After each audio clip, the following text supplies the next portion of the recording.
আজ পৌষ পার্বণের সন্ধেবেলা, আর পৌষ পার্বণের সন্ধেবেলা মানেই প্রত্যেক বাড়িতে কিন্তু পুলি পিঠে হবেই। আর আমাদের বাড়িতে আজকে 2 রকমের পিঠে হচ্ছে। এক হচ্ছে পুর পিঠে, মানে দুটোই পুর পিঠে, একটা তরকারি দিয়ে হবে আর একটা নারকেল দিয়ে। বাপি এখানে তরকারির পিঠেটা করে নিচ্ছে, আর মা কিন্তু তারপরে নারকেলের পিঠে করবে।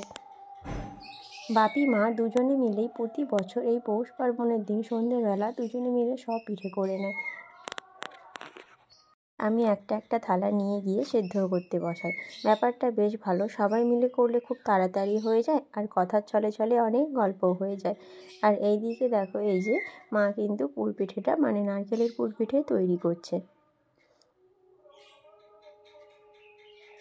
আর এই যে আমি এখানে স্টিমারটা কিনেছিলাম, এতেই আমাদের এখন পিঠে মোমো সব হয়।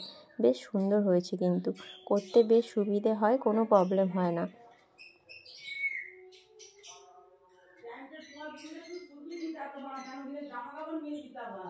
চলো, পিঠে এখন রেডি।